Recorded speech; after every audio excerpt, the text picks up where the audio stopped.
Good morning. एक बार फिर सभी का स्वागत है हमारे YouTube channel Israel sir GS में। और जैसा कि उम्मीद के मुताबिक हम जिन भी तथ्यों जीएस से रिलेटेड जिन भी दस्तावेजों पर हम बात कर रहे हैं, जिन भी फैक्टी आंकड़ों पर हम बात करें, वो आपकी एग्जाम के लिए महत्वपूर्ण है। अब आपको भी शायद एहसास हो रहा होगा और आपको भी पता चल रहा होगा कि उनके पढ़ने से हमें क्या बेनिफिट होने वाला है और क्यों हमारे लिए वो महत्वपूर्ण है। और जीएस को पढ़ने का एक आसान और सबसे बेस्ट तरीका आपकी मेथड यही है कि आप न्यूज़पेपर में जो भी टॉपिक आपकी चर्चा में रहे हैं उन्हीं टॉपिकों पर आप लगातार डिस्कशन करें और वहां से आराम के साथ आपकी जीएस बन जाती है। इसमें कोई भी दो राय नहीं, कोई भी इसमें आपकी दिक्कत नहीं कि वहां से आपकी जीएस नहीं बन सकती। टोटल जीएस वहीं से बन जाती जितने भी जीएस में आपके सब्जेक्ट होते हैं। अब क्या होता है जीएस, कैसे बनती है जीएस, ये पहले दिन की क्लास आप जाकर हमारी देख लें, आपको पता चल जाएगा कि टोटल आपकी जीएस के पढ़ने का सबसे आसान तरीका है क्या। तो आज हम बहुत ज्यादा महत्वपूर्ण और बहुत ज्यादा हाईलाइट मुद्दे पर बात करने वाले हैं और वो मुद्दा है हमारा अदानी ग्रुप का। जैसा कि आपको देखकर पता ही चल रहा होगा कि किस महत्वपूर्ण मुद्दे पर हम बात करने वाले हैं। अदानी ग्रुप का एक मामला इस समय अखबारों में सबसे ज्यादा हाईलाइट पे है, सबसे ज्यादा इस समय वो मुद्दा चल रहा है, तो उसी वाले मुद्दे पर हम लोग आज बात करने वाले हैं। देखिए, मैं आप लोगों से बस एक ही रिक्वेस्ट पर डे आपकी आकर करता हूँ कि जो भी लोग हमारे साथ अभी नहीं जुड़े हुए हैं उन लोगों तक कृपया करके इस वीडियो को शेयर करें और ज्यादा से ज्यादा लोग आपकी सब्सक्राइब करने की कोशिश करें। और बहुत अच्छी क्लासेस अगर आपको लग रही है और आपकी एग्जाम की दृष्टि से बहुत ज्यादा वैल्यूएबल है तो प्लीज क्लास को लाइक जरूर किया करें, मेरी आपसे बहुत ज्यादा रिक्वेस्ट रहती है। और ज्यादातर ग्रुप में हमारी इस वीडियो को आप शेयर करें। तो आइए आज की क्लास में आज बहुत ज्यादा महत्वपूर्ण मुद्दों पर हम चर्चा करेंगे और उन वाले मुद्दों का नाम होगा, आज की क्लास में हम बात करेंगे अदानी ग्रुप। अब देखो, अदानी ग्रुप के जो मालिक हैं उनका नाम है गौतम अदानी। ये गौतम अदानी जो इनके मालिक हैं, यानी कि जो इनके मास्टर हैं, जो इनके मालिक हैं, ओनर जिनको हम कह सकते हैं, वो कौन है आपकी, वो गौतम अदानी जी है। अब अदानी ग्रुप का मामला है क्या, उससे पहले मैं आप लोगों को एक बात समझाऊं कि अदानी जो आपकी ग्रुप है, इनके मालिक साहब ने एक बात कही थी, बड़े ध्यान से समझना और आपके एग्जाम के लिए क्यों महत्वपूर्ण है आपकी समझ में धीरे धीरे आता रहेगा। अभी कल के अखबार में, आज के अखबार में आपकी प्रिंट हुआ है, उसमें एक बात उन्होंने कही है कि अदानी ग्रुप में जो एक अदानी एंटरप्राइजेस एक कंपनी है, एंटरप्राइजेस देखो समझना, एंटरप्राइजेस ये एक कंपनी है। इस कंपनी में एफपीओ, एफपीओ देखो ये नाम समझना, इस चीज को आपकी, ये नाम जो यहाँ पर लिखा हुआ है ना, इस चीज को आप समझना ध्यान से कि मैं आपको क्या कोशिश कर रहा हूं आपकी समझाने की और हम क्या समझे। एफपीओ, एफपीओ के 20,000 करोड़ रुपए, 20,000 करोड़ रुपए के शेयर इन्होंने रद्द कर दिए, है ना, रद्द कर दिए हैं। और निवेशकों का पैसा लौटाने के लिए कहा है। आप समझना, लौटाने के लिए कहा है ये वाला। अब देखो, इस चीज को आप कोशिश कर रहे हैं कि ये चीज जो हम लोग आपके पढ़ने वाले हैं ये चीज आपकी समझ में आ जाए। देखो, अदानी ग्रुप के जो मालिक हैं गौतम अडानी है। गौतम अडानी ने ये कहा कि अदानी ग्रुप में कंपनी है, इस कंपनी का नाम है अदानी एंटरप्राइजेस। इस कंपनी के एफपीओ के 20,000 करोड़ रुपए के शेयर इन्होंने कैंसिल कर दिए, रद्द कर दिए, खत्म कर दिए, स्टेप डाउन इन्होंने अपने आप को कर दिया। और जो निवेशक होते हैं, निवेशक को इंग्लिश में इन्वेस्टर्स बोलते हैं, इन्वेस्टर्स के पैसे लुटाने के लिए इन्होंने कहा है। अब मेन चीज आप समझ रहे हो कि इस चीज में हम लोगों को आपकी क्या पढ़ना है, एफपीओ पढ़ना है, जो आपके एग्जाम के लिए आएगा। पहले मैं इसे समझा दो और उसके बाद आगे चलो, ये है ना। देखो, अब चीज समझना आपकी, इन्होंने क्या करा ये आप नोट कर लें, इस चीज को जो है आप नोट कर लें कि कितने करोड़ रुपए के इन्होंने शेयर आपकी रद्द करे हैं, वो क्या है ना। अब देखो क्या चीज होती है एफपीओ, क्या चीज होता है आईपीओ। अब मैं आपको एफपीओ समझाऊंगा। एफपीओ, पहले तो आप इसका पूरा नाम लिखें, इसका पूरा नाम होता है follow on public offering. Follow on public offering इसका पूरा नाम होता है। इसको समझने से पहले ना एक नाम और लिख लें, और इस चीज का नाम होता है आपकी आईपीओ। आईपीओ का पूरा नाम और लिख लें, इसका पूरा नाम होता है आपकी इनिशियल पब्लिक ऑफरिंग, ये वाला है ना। अब पहले हम इन दोनों नामों को समझते हैं, और इन दोनों नामों को समझने के तहत ही ना हम लोग आपकी हमारी उसके बाद अदानी ग्रुप पर डायरेक्ट ही आएंगे। हम लोगों को तो अपनी पढ़ाई के मामले में जिक्र करना होता है, क्यों इसकी चर्चा है, हमारे लिए क्यों महत्वपूर्ण, इससे क्या क्वेश्चन बन सकते हैं, क्या आ सकते हैं, और शायद आपकी जो आपकी थॉट पावर होती है, जो सोचने समझने की शक्ति होती है, शायद इसमें भी वृद्धि हो जाए ऐसे तथ्यों से आपकी। देखो अब दो चीजें यहाँ लिखी हुई, एक लिखा हुआ आईपीओ और एक लिखा हुआ एफपीओ। अब इन दोनों की दोनों चीजों में आपकी जो एफपीओ होता है या जो आईपीओ होता है, ये होते क्या है, देखो बड़े ध्यान से समझना। अब मैं आप लोगों को बताऊं आपकी हमारी कि पहले आप दो तीन चीजें इससे आपके हमारी रिलेटेड जो है वो आप पैड डाउन करें। पहली बात तो आपको पूरा नाम पता चल गया होगा, इनिशियल पब्लिक ऑफरिंग। इसका होता है follow on public offering. Offer का मतलब होता है प्रस्ताव देना, पब्लिक का मतलब देखो यहां पब्लिक का मतलब होता है आपकी जनता, है ना, यहां भी पब्लिक का मतलब जनता है। ऑफरिंग का मतलब होता है प्रस्ताव देना, ठीक है, ये प्रस्ताव देना। अब ना आप लोग ध्यान से समझना, देखो होता क्या है, जैसे हमने कोई भी एक कंपनी खोली, देखो समझना इस चीज को, हमने जैसे हमने कोई भी एक कंपनी खोली, उस कंपनी की वैल्यूएशन हम मान लेते हैं कि 1,000 करोड़ रुपए है। वैल्यूएशन का मतलब होता है टोटल उसकी संपत्ति, टोटल संपत्ति हम मान लेते हैं कि उसकी 1,000 करोड़, 1,000 करोड़ रुपए उसकी टोटल वैल्यूएशन है। अब ये कंपनी हमने खोल ली है, ये कंपनी हमने खोल ली है, लेकिन ये जो पैसा हम लोगों ने आपकी इस कंपनी में लगाया 1,000 करोड़ रुपए, 1,000 करोड़ रुपए, इस 1,000 करोड़ रुपए को हम जो है वो किन्हीं दूसरे निवेशकों से उधार लेकर आए। आगे मैं इस चीज को ऐसे क्लियर भी करूंगा, अभी यहाँ फिलहाल आप इस चीज को ही समझे। ये 1,000 करोड़ रुपए की हमने कंपनी खोली, ठीक है।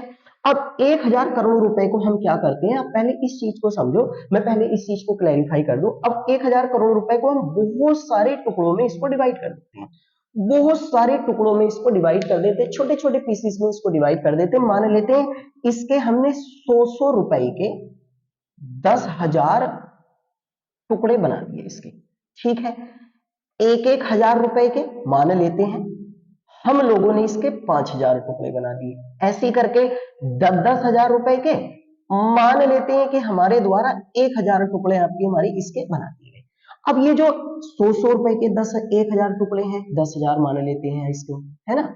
ये आपकी जैसे एक हजार रुपए के जो 5,000 टुकड़े हैं, ये जैसे 10,000 रुपए के जो आपकी 1,000 टुकड़े हैं, तो ये जो टुकड़े हैं ना, ये जो पीसीस है, टुकड़े हैं, इन टुकड़ों को वास्तविकता में शेयर कहा जाता है।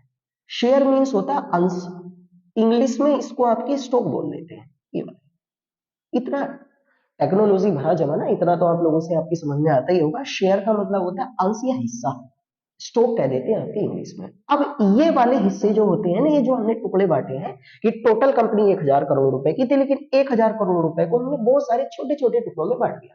ये बांट दिए, कुछ ये रख दिए। इन वाले टुकड़ों या आपके हमारी भाई हिस्सों को क्या कहा गया है, कि शेयर या स्टॉक कहा गया। अब क्या कर लेते हैं हम लोग, आपकी इन शेयर या फिर आपके टुकड़ों को क्या कर देते हैं हम लोग, इन्हें बिकवाली के लिए रखते हैं। ये वाले हमने बांटे क्यों थे, ताकि ये बेचे जा सके। बिकवाली के लिए हमने इन्हें बाजार में रख दिया, ये वाले बाजार, सही है ना। अब बाजार, जिस बाजार में ये टुकड़े बिकवाली के लिए रखे गए हैं, तो क्या थे वो टुकड़ों को, क्या बोला गया था, शेयर बोला गया। तो इस वाले बाजार को फिर क्या कहा जाता है, आपके शेयर बाजार, स्टॉक मार्केट, इंग्लिश में स्टॉक मार्केट बोलेंगे भाई। शेयरों को आपकी अगर स्टॉक बोला गया है तो इनको स्टॉक मार्केट बोलेंगे, शेयर बाजार। अब ये जो आपकी हमारे शेयर बाजार होता है ना, ये मुंबई में है, हम सभी जानते हैं, इसकी खैर हम अलग से डिस्कशन करेंगे, अभी हम इसे समझ लेते हैं। अब क्या होता है, जब कोई कंपनी, अब लिखना स्टार्ट करेंगे, जब कोई कंपनी पहली बार, जब कोई, देखो ध्यान से सुनना, जब कोई कंपनी पहली बार अपने शेयर, अपने शेयर सार्वजनिक तौर पर, अपने शेयर सार्वजनिक तौर पर, है ना, तो सार्वजनिक तौर पर मतलब जनता के लिए होता है। जब कोई कंपनी सार्वजनिक तौर पर अपने शेयर अपने शेयर पहली बार बिकवाली के लिए रखती है, बिकवाली के लिए रखती है। देखो ध्यान से सुनते रहना मुझे यहां और लिखा करो भाई, बिकवाली के लिए रखती है और उससे पैसा जुटाती है ना, पैसा जुटाती है, तब इस वाले तरीके को आपकी क्या बोला जाता है, आईपीओ कहते हैं।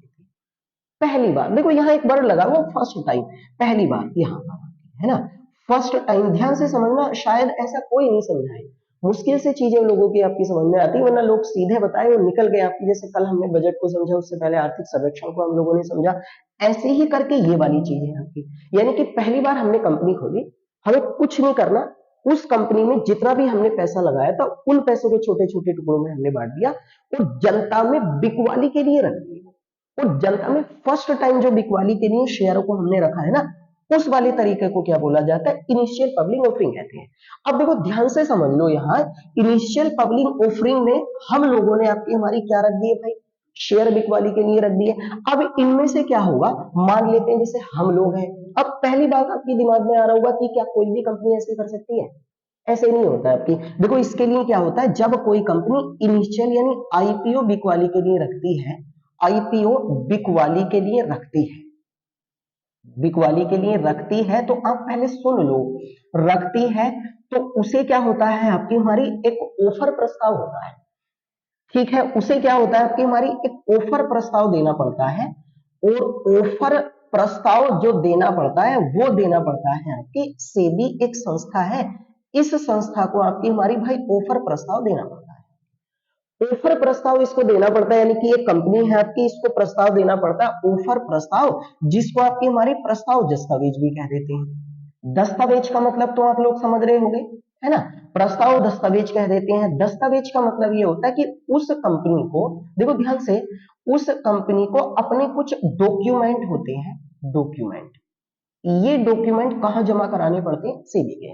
सेबी संस्था है, मैं इसके बारे में बता देता हूं। हमारे भारत में, अभी मैं जो आप लोगों को समझा रहा था, भारत में शेयर बाजार को नियंत्रित करने वाली संस्था, देखो ध्यान से समझो, नियंत्रित करने वाली संस्था जो है वो है सेबी आपकी, है ना। इसका पूरा नाम है आपकी security exchange board of India,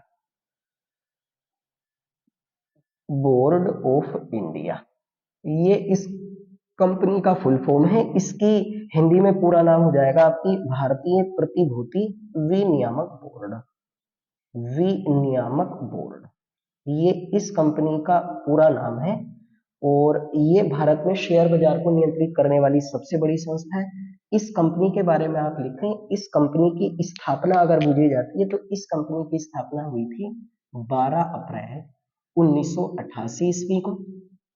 इस कंपनी को वैधानिक दर्जा दिया गया था और वो दिया गया था भाई 30 जनवरी 1992 ईस्वी को। इस कंपनी का मुख्यालय जो है आपकी हेडक्वार्टर, वो है आपका मुंबई में, हमारे भारत की आर्थिक राजधानी है। इस कंपनी की वर्तमान में जो चेयरमैन है यानी अध्यक्ष हैं, वो है आपकी माधुरी पुरी बुच, माधुरी पुरी बुच, ये पहली महिला इसकी अध्यक्ष है। और कुल मिला के अगर हम बात करें तो 10वें नंबर की अध्यक्ष ही बनी है। ये इस कंपनी के बारे में जानकारी आपको याद हो। सेबी है security exchange board of India, भारतीय प्रतिभूति विनियामक बोर्ड, मुख्यालय मुंबई में, स्थापना 12 अप्रैल 1988 को, वैधानिक दर्जा 30 जनवरी 1992 को। वर्तमान में अभी अभी पहली महिला अध्यक्ष इसकी बनी है माधुरी पुरी बुच, जिन्होंने अजय त्यागी को रिप्लेस करा है, और नंबर के हिसाब से 10वें नंबर की है। तो अब क्या होगा, जैसे किसी कंपनी को आईपीओ जारी करना है, तो आईपीओ जारी करने के बाद पहले वो कंपनी स्थापित करेगा, छोटे छोटे टुकड़ों में अपने हिस्सों को बांटेगा, फिर उसे आपकी प्रस्ताव दस्तावेज कहाँ जमा कराने पड़ेंगे, यानी अपने डॉक्यूमेंट सेबी के यहाँ जमा कराने पड़ेंगे। अब जैसे मान लेते हैं, अगर किसी कंपनी ने अपने प्रस्ताव जो दस्तावेज है, जो प्रस्ताव दस्तावेज है, जो ऑफर डॉक्यूमेंट है आपकी, वो कहाँ जमा करा दी, आपकी सेबी के यहाँ जमा करा देते हैं। तो सेबी आपकी हमारी कुछ शर्तें होती हैं, देखो ध्यान से सुनना आपके, शायद आपके बिल्कुल 100% समझ में आ जाएगा। सेबी को शर्तें होती हैं, सेबी ये कहती है कि आईपीओ के लिए केवल वही कंपनी आपकी ऑफर दस्तावेज या आपकी हमारी जो ऑफर डॉक्यूमेंट होता है, जो दस्तावेज होते हैं आपके प्रस्ताव दस्तावेज, केवल वही कंपनी आपकी प्रस्ताव दस्तावेज जमा करा सकती है। देखो इसकी कुछ कंडीशंस होती हैं। सेबी ये कहती है कि उस कंपनी के द्वारा कम से कम पिछले 3 वर्ष में लगातार, कम से कम पिछले 3 वर्ष में लगातार उसकी शुद्ध आय जो है वो कम से कम आपकी 3 करोड़ रुपए रही। 3 करोड़ रुपए कम से कम शुद्ध आय जो है वो 3 करोड़ रुपए अगर उस कंपनी की रही है आपकी, तो वो सेबी के यहाँ आईपीओ जारी करने के लिए प्रस्ताव दस्तावेज जमा करा सकता है। पहली बात क्लियर हुई। दूसरी, सेबी ये कहती है कि पिछले आपके कम से कम 5 वर्ष में, कम से कम 5 वर्ष में उसका शुद्ध कर जो है वो 15 करोड़ रुपए रहा हो प्रत्येक वर्ष में। ये दोनों शर्तें जो है एवरी ईयर्स के लिए है, प्रत्येक वर्ष में, यहाँ भी प्रत्येक वर्ष है और यहाँ भी प्रत्येक वर्ष है, यानी प्रत्येक वर्ष में उसका शुद्ध आपकी हमारी जो कर है, टैक्स है, वो 15 करोड़ रुपए, और जो उसकी जो आपकी टोटल निबल आय होती है जिसको नेट प्रॉफिट या नेट इनकम कहा जाता है, वो कितनी होनी चाहिए, 3 करोड़। अगर ये शर्तें उसने पूरी कर रखी हैं तब वो सेबी के यहाँ जाए, इनिशियल पब्लिक ऑफरिंग जारी करने के लिए अपने डॉक्यूमेंट जमा करा दे। इन डॉक्यूमेंट का मतलब क्या होता है? इन डॉक्यूमेंट का देखो मतलब ये होगा कि इसमें कंपनी जो होगी ना, जो भी कंपनी है सूचीबद्ध होने वाली, उस कंपनी को बताना पड़ेगा कि वो पैसा कहां से लाई है, पैसा उसके पास कहां से आया है, उसके निवेशक का मतलब उसके इन्वेस्टर्स कौन है, पैसा लगाने वाले कौन है, उसकी परियोजनाएं क्या है, वो क्या करना चाहती है, और आगे के उसके आपकी जो प्लान होते हैं वो क्या है, ये सब कुछ उसे बताना होता है। तो ऑफर दस्तावेज में उसको पूरा ब्यौरा देना पड़ता है सेबी के यहाँ कि वो क्या करने वाली है, पैसा कहां से लाई है, उसको पैसा किसने ऋण दिया, उधार दिया, या उसका स्वयं का पैसा है, ये उसे आपके यहाँ बताना पड़ेगा। और इसकी ये शर्तें पूरी होंगी तब उसे यहाँ बताना पड़ेगा। और उसके बाद मान लेते हैं अगर कंपनी ने यहाँ सब कुछ आपकी हमारी क्लैरिफाई कर दिया, सेबी आपको पता चल गया है, तो उसके बाद क्या होता है आपकी ये वाली कंपनी जो है फिर आपकी मार्केट में क्या जारी कर देती है, आईपीओ आपकी हमारी जारी कर सकती है। ये वाली आईपीओ, उम्मीद करते हैं समझ में आ गया। आईपीओ होता क्या, इनिशियल पब्लिक ऑफरिंग, इसका मतलब ये आईपीओ जारी करने का मतलब है कि अब जनता के लिए वो शेयर जारी करेगी, जनता की खरीदारी के लिए वो शेयर जो होगा वो जारी करेगी, है ना, खरीदारी। लेकिन अभी क्या है, आईपीओ जब जारी किया जाता है ना, तो इसके बीच में वो डायरेक्ट जनता को जारी नहीं करती, बल्कि बीच में जो आपकी बिचौलिया होते हैं ना, बिचौलिया, इनका नाम आपने जरूर सुना होगा, आपकी स्टॉक ब्रोकर्स। अब कुछ फिल्में वगैरह भी आपकी इस पर बनाई गई हैं, स्टॉक ब्रोकर्स के लिए आपकी हमारी जारी करती है। वो जो कंपनी होगी, ये कंपनी अपने जो शेयर है वो स्टॉक ब्रोकर्स को आपकी एक निश्चित मूल्य पर बेच देगी, ये वाली, ये एक निश्चित मूल्य पर ये इन्हें शेयरों को बेच देगी। अब ये जो स्टॉक ब्रोकर्स होते हैं, बिचौलिया जो होते हैं, जिन्हें वास्तविकता में आपकी दलाल कहा जाता है, ये दलाल आपके हमारे स्टॉक ब्रोकर्स जो होते हैं, ये स्टॉक ब्रोकर्स अब जो है इन शेयरों को पब्लिक के लिए बेचेंगे। अब ये भी प्रॉफिट कमाएंगे जो स्टॉक ब्रोकर्स है। अब पब्लिक का मतलब जैसे हम लोग होते हैं, अब जैसे मेरी औकात थी भैया 100 रुपए का एक शेयर खरीदने की, तो मैंने भी खरीद लिया। अगर किसी की औकात थी आपकी 10-1000 रुपए का एक शेयर खरीदने की, तो उन्होंने भी एक शेयर आपकी खरीद लिया है। किसी की वैल्यू अगर थी भैया आपने 10,000 का एक शेयर खरीदने की, तो उसने 10,000 रुपए का एक शेयर खरीद लिया। अब बहुत सारे लोगों ने, मान लेते हैं आपकी लाखों लोगों ने आपकी ये शेयर खरीद लिए, भाई खरीदते हैं, जो स्टॉक ब्रोकर्स बेचते हैं शेयरों को, उनको हम खरीदेंगे, तो डायरेक्ट वो जनता के लिए नहीं बेचेगी, वो पहले स्टॉक ब्रोकर्स को बेचेगी, दलाल बिचौलियों को। अब दलाल अपना मुनाफा कमा के वो हमें बेचेंगे, इसका वो परसेंटेज यहां से लेंगे।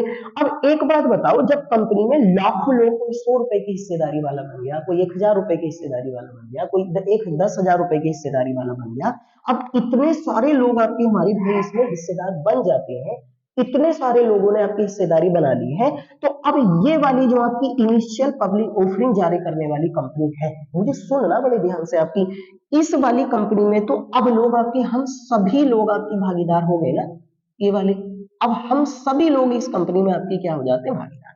यानी कि अगर अब कंपनी का शेयर नीचे जाएगा तो संपत्ति हमारी भी घटेगी, संपत्ति जो है वो हमारी भी घटेगी, और कंपनी का शेयर ऊपर जाएगा तो संपत्ति हमारी भी बढ़ेगी। ये क्लैरिफाई हुआ, आईपीओ समझ में आया।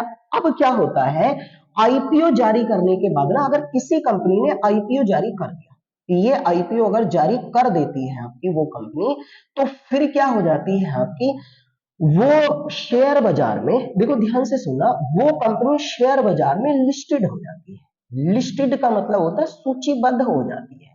और मैं अभी आप सब लोगों को शुरू में बता रहा था कि इसी आधार पर अदानी ग्रुप की 11 कंपनी जो है वो स्टॉक मार्केट में लिस्टेड है, सूचीबद्ध। आई कुछ समझ में भाई?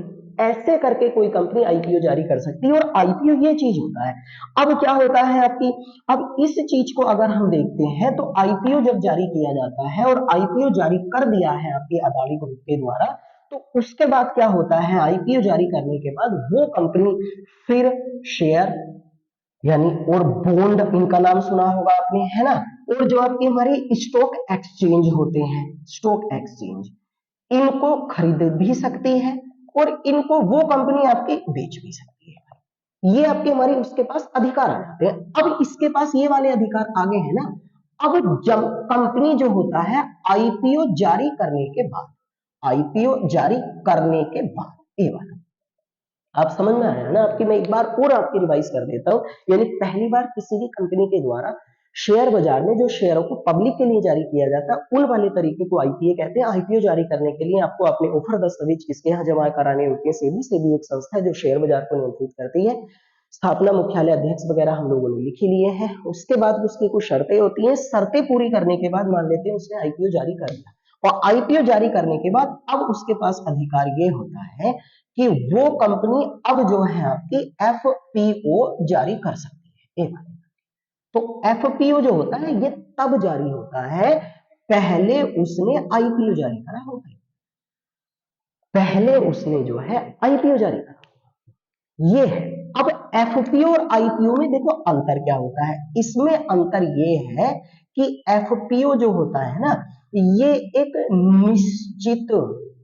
निश्चित समय अवधि के लिए जनता के लिए ही जो शेयर जारी किए जाते हैं, उन वाले शेयरों को आपकी क्या बोला जाता है, आपकी एफपीओ कहा जाता है। ये है जनता के लिए ही आपकी, लेकिन पहले आपको आईपीओ जारी करना पड़ेगा।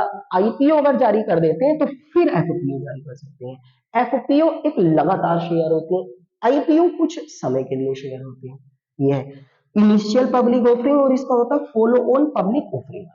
फॉलो ऑन का मतलब होता है कि हमारी सार्वजनिक, ये वाली आपकी, इसका मतलब हिंदी में अगर हम मतलब निकालें इसका, तो हिंदी में मतलब इनका सार्वजनिक पेशकश होता है आपकी, ये वाला सार्वजनिक पेशकश होता है। ये है आया आपकी इनिशियल पब्लिक ऑफरिंग। और एफपीओ के मामले में दोनों समझ में आपकी है, दोनों पब्लिक के लिए ऑफर, लेकिन पहले आईपीओ है तो आईपीओ के बाद ही आप लोगों को आपकी हमारी क्या जारी करने का, आपकी हमारी भाई निर्णय दिया जाएगा, आपकी एफपीओ जारी करने का अधिकार मिलेगा, उससे पहले नहीं मिलेगा भाई आपको। आया मतलब नहीं समझ में? अब हुआ क्या है, अब देखो मैं आप लोगों को एक बात समझाऊं यहाँ पर। अब है ना, तो एफपीओ में जो 20,000 करोड़ रुपए थे वो किसके थे, निवेश हम लोगों के थे। इसलिए गौतम अडानी ने कहा कि उनको भेज दो और पब्लिक के पैसे हम लोग वापस कर देंगे। आई बात समझ में? अब देखो क्या होता है, अब मैं आपको अदानी ग्रुप के मामले में से 3 बातें समझाऊंगा। देखो 3 बातें होती हैं, कंपनी जो होती है ना, ध्यान से सुनना, वो 3 प्रकार की होती है भाई। कंपनी जो होती है ना वो 3 प्रकार की होती है। देखो नंबर 1, ध्यान से सुनना, नंबर 1 होता है ऐसी कंपनी हमने जो स्थापित करी है आपकी, उस कंपनी में आपकी हम लोगों ने पैसा हमारा लगाया है, पैसा हमने अपना लगाया है, लेकिन सरकार आपकी हमारी कानून के दायरे में रहकर हमने उस कंपनी की स्थापना करी, ठीक है। एक अब देखो दूसरी कंपनी वो है कि कंपनी तो हमने अपनी स्थापित करी है, कंपनी तो हमने अपनी स्थापित करी है, लेकिन इसमें जो पैसा हम लोगों ने लगाया है, पैसा वो हमारा नहीं है, पैसा वो हमारा नहीं है, ये वाला हमारा नहीं है, बल्कि हमने जो ये वाला पैसा लिया है वो निवेशक से लिया है। निवेशक या जो इन्वेस्टर्स होते हैं, इंग्लिश में जिनको इन्वेस्टर्स कह देते हैं, है ना, या फिर आपके हमारी भाई इन लोगों को आपके निवेशक या इन्वेस्टर्स होते हैं, या फिर आपकी हमारी जो बड़ी बड़ी कंपनियां होती हैं इनसे लिया है। कंपनियों में बैंकें आ जाती हैं भाई, कंपनियों में आपकी बैंकें आ जाती हैं, कंपनियों में जैसे आपकी एलआईसी है ये आ जाती है आपकी। भाई कंपनी तो हमने स्थापित कर दी, हमारा एक भी रुपया नहीं है, और हमने आपकी हमारी क्या करा, कंपनी से इनसे उधार ले लिया पैसा, निवेशकों से कह दी कि हमारी कंपनी इतनी ज्यादा वैल्यूएशन रखती है और आप पैसा दे दें हमें। इन्वेस्टर से हमने पैसा ले लिया, कंपनियों से पैसा ले लिया, निवेशकों से पैसा ले लिया। ये दूसरी प्रकार की कंपनी है। तीसरी कंपनी ऐसी होती है कि कंपनी तो हमने स्थापित करी है, कंपनी तो हमने ही स्थापित करी है, लेकिन उस कंपनी को जो हमने स्थापित करा है तो उसमें पैसा जो है हमने वो या तो आईपीओ के माध्यम से जुटाया है या एफपीओ के माध्यम से जुटाया है। देखो वही ना, तीन प्रकार की कंपनियां हैं कि एक तो कंपनी वो है जो हमने स्थापित करी, जैसे हम कोई भी अपना एक बिजनेस स्टार्ट कर लें, कोल्हू लगा लें, कुछ भी भट्टा लगा लें, ईट भट्टा लगा लें, कुछ भी लगा लें, वो हमने पैसा लगाया अपना, लेकिन कानून के दायरे में रहकर सरकार से मान्यता मिली।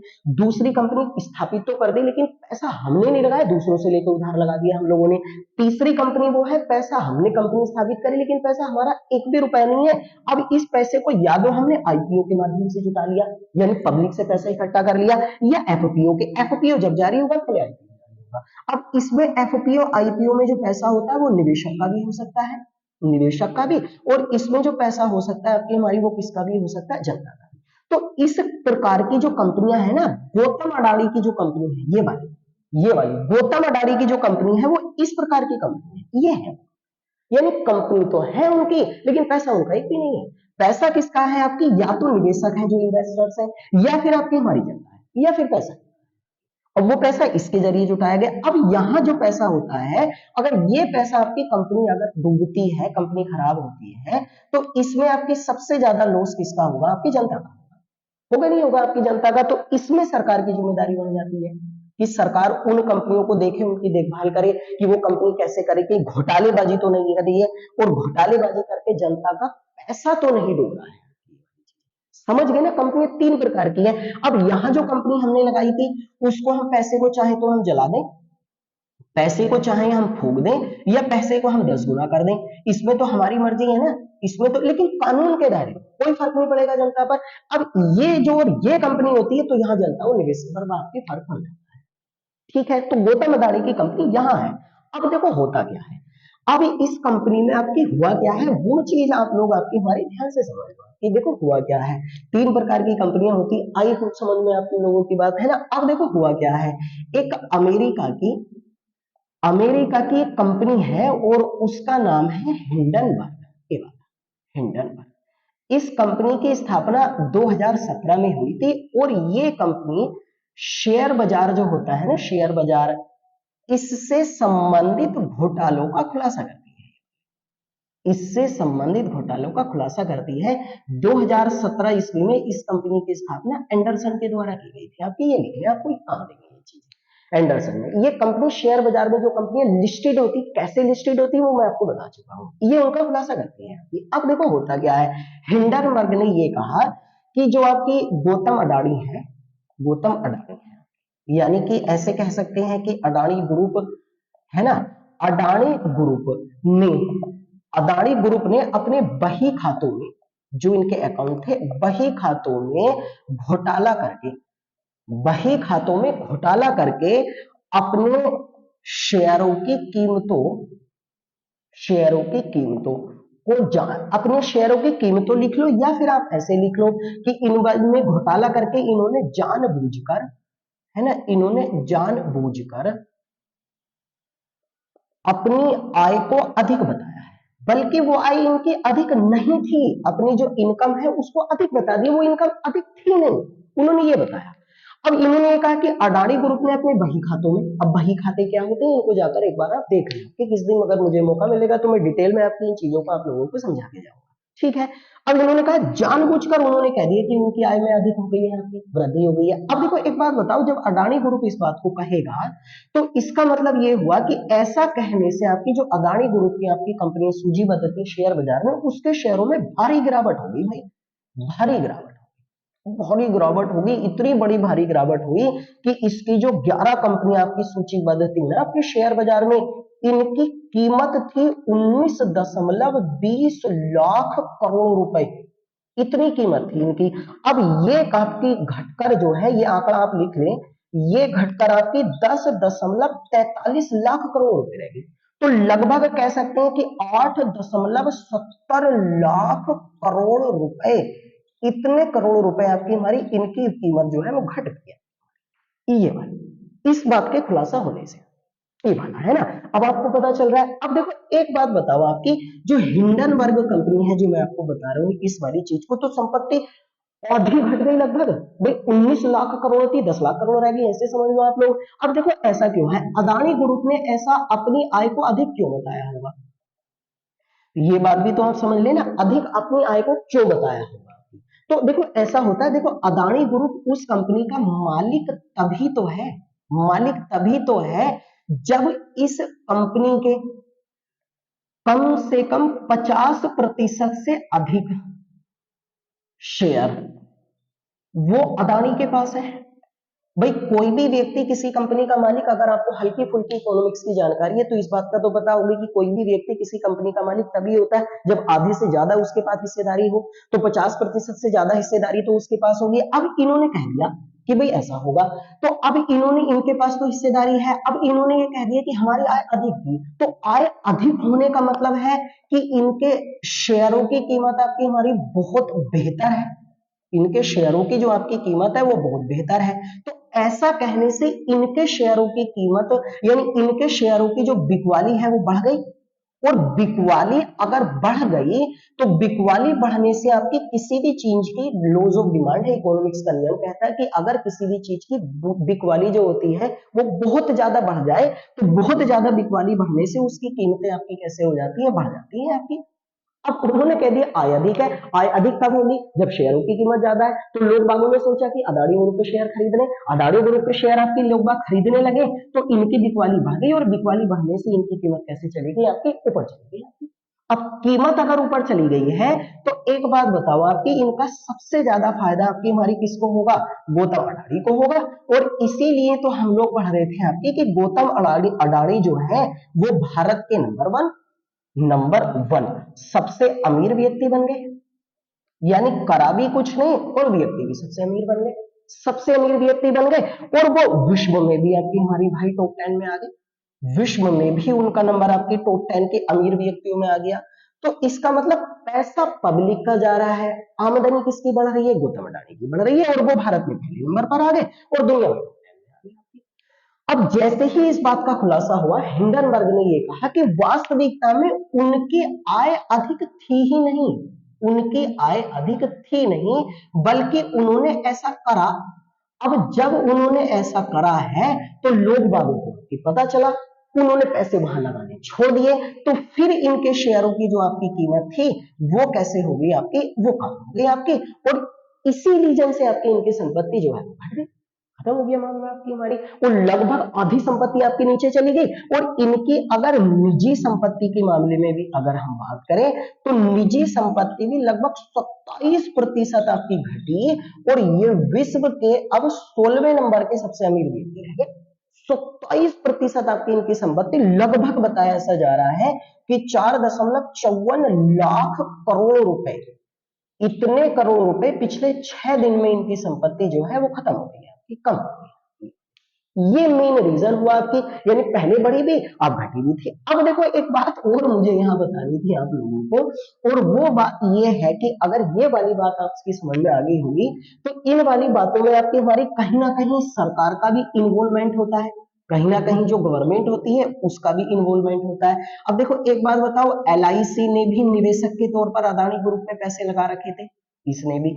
जो बाकी की आपकी हमारी भैया आपके सार्वजनिक क्षेत्र की या निजी क्षेत्र की जो बैंकें थी, सार्वजनिक का मतलब सरकारी होता है भाई, इन जो बैंकों ने थे, बैंकों ने इन्होंने भी अपने जो पैसा था कि वो उधार दे रखा है या पैसा लगा रखा है, उन्होंने भी पैसे लगा रखे हैं। अब एक बात बताओ, आपकी LIC ने पैसे कब लगाए होंगे, देखो सोचते हैं थोड़ा सा। तो LIC ने पैसे तब लगाए होंगे, मान लेते हैं अदानी ग्रुप की जो कंपनी थी, जितनी 11 कंपनियां मैं बार बार बता रहा हूं, तो इन कंपनियों के आपके शेयरों की कीमत अगर बढ़ानी है, शेयरों की, देखो ध्यान से सुनना, अगर इन शेयरों की कीमत अगर आपकी बढ़ानी है तो फिर आपकी सरकार ऐसा भी तो कर सकती है कि सरकार जो होगा वो सार्वजनिक क्षेत्र की कंपनियों पर दबाव बनाए।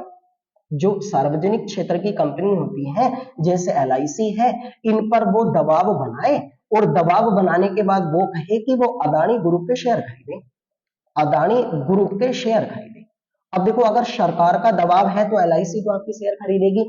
अगर एलआईसी ने आपके शेयर खरीद लिए, मान लेते हैं एलआईसी के द्वारा अगर शेयर खरीदे गए हैं, मान के चल रहे हैं, तो फिर आपकी हमारी इनके शेयरों की आपकी बिकवाली बढ़ेगी, और अगर बिकवाली बढ़ेगी तो फिर इनकी आपकी कीमत जो होगी वो कहाँ चली जाएगी, आपकी वो बढ़ जाएगी। और यही तो रीजन हुआ। अब एलआईसी के भी उसमें पैसे लगे हुए हैं, बैंकों के भी पैसे लगे हुए हैं, बैंकों के भी पैसे डूबेंगे, एलआईसी के भी पैसे डूबेंगे अगर उनके शेयरों की कीमत आपकी हमारी घट जाती है। तो ये पूरा सिनेरियो होता है आपकी। अब इनमें आईपीओ आपके समझ में आया, एफपीओ से भी क्या होता है। अब एक चीज मैं आप लोगों को यहाँ पर एक चीज बता दूं, तो इसका मतलब सरकार का रोल होता है ऐसी कंपनियों में। जो गवर्नमेंट होती है उनका रोल होता है, क्योंकि सरकार ने अगर कह दिया बैंकों से कि आप लोन देंगे, आप उनके शेयर खरीदें, एलआईसी से कह दिया कि आप उनके शेयर खरीदें, उनके शेयर अगर लोग ज्यादा खरीद रहे हैं किसी भी कंपनी के शेयर, भाई सरकार तक अगर शेयर खरीद रहे हैं तो जनता सोचेगी कि वो भी उनके शेयर खरीदे, तो शेयरों की कीमत ऊपर चली जाएगी, और शेयरों की कीमत बढ़ जाएगी तो संपत्ति किसकी बढ़ेगी, आपकी अदानी की। और अदानी की कंपनी है कौन से प्रकार की, तीसरे प्रकार की, जो मैं बता रहा था। अब इस बात को लेकर आपकी संसद में भी चर्चा है, संसद में भी चर्चा। अब संसद में जो विपक्ष है उसने ये मांग करी है कि इस कंपनी की जांच करने के लिए आपकी जेपीसी का गठन किया जाना चाहिए। जेपीसी का पूरा नाम होता है आपकी ज्वाइंट पार्लियामेंट्री पार्लियामेंट्री पार्लियामेंट्री और इसको कमेटी, ये ज्वाइंट पार्लियामेंट्री कमेटी, हिंदी में इसको कह सकते हैं हम संयुक्त संसदीय समिति। ये संयुक्त संसदीय समिति आपकी इसे हिंदी में कह सकते हैं। यानी विपक्ष ने मांग करी है कि अदानी ग्रुप की जो कंपनियां हैं इनकी जांच होनी चाहिए, और इनकी जांच करने के लिए आपकी ये बनी जेपीसी। अब जेपीसी क्या होता है, आप जाएं संसद को पढ़ें, वहां कई प्रकार की समितियां होती हैं, अस्थायी समितियां। देखो जेपीसी समिति की मांग इसलिए करिए क्योंकि जेपीसी समिति में आपकी विपक्ष के सदस्य भी होंगे जब ये समिति बनेगी जांच करने के लिए।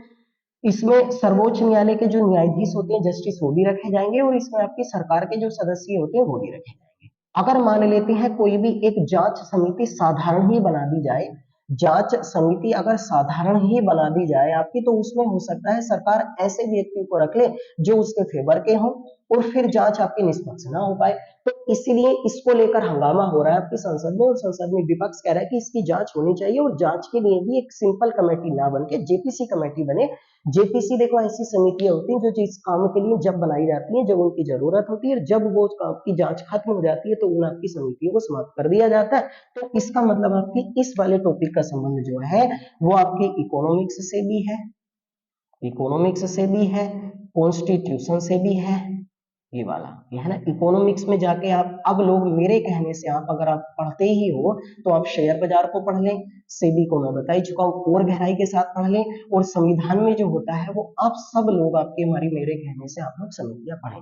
और प्लीज कमेंट बॉक्स में आप टाइप जरूर करें अगर किसी को भी कोई दिक्कत होती है और आपने पढ़ा है तो मुझे बताएं कि हमने ये पढ़ा है, और इस प्रकार इन चीजों पर हम लोगों ने आपकी डिस्कशन करा और ऐसे हम लोगों ने आपकी समझ में आया। ये है मेनली जो अदानी ग्रुप का मामला है। इसलिए उन्होंने कहा है कितनी कंपनियां सूचीबद्ध हैं आपकी, 11 कंपनियां हैं, कैसे संपत्ति घटी, कैसे बढ़ जाती है, फायदा क्यों अदानी को हुआ, क्यों है, आईपीओ क्या होता है, एफपीओ क्या होता है, जेपीसी क्या होती है आपकी, सेबी क्या होता है, पूरा क्लैरिफाई हुआ ना आप लोगों को। इस रीजन से अदानी की संपत्ति आपकी तेजी के साथ घट रही है, और अब नुकसान आपकी किन्हें होगा, बैंकों को होगा जिन्होंने पैसे इसमें लगा रखे हैं, जो निवेशक होंगे, इन्वेस्टर्स जो उन्होंने, और जो आम पब्लिक ने आपकी शेयर खरीद रखे हैं आपकी, उन्हें आपकी हमारी किसे होगा, आपकी हमारी नुकसान होने की संभावना सबसे ज्यादा बढ़ जाएगी।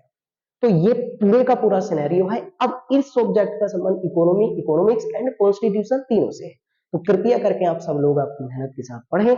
इतनी अच्छी तरीके से मैं आपके लिए मेहनत करता हूँ, कृपया हमारे चैनल को ज्यादातर लोगों तक आपकी पहुंचाएं, सब्सक्राइब करें, और लाइक के बटन को अनिवार्य रूप से प्लीज कृपया करके सभी लोग आपकी प्रेस करें। बहुत इंफॉर्मेटिव जानकारी मैं आप लोगों को आपके एग्जाम की दृष्टि से देते रहेंगे। तब तक आपसे विदा चाहते हैं, गुड बाय।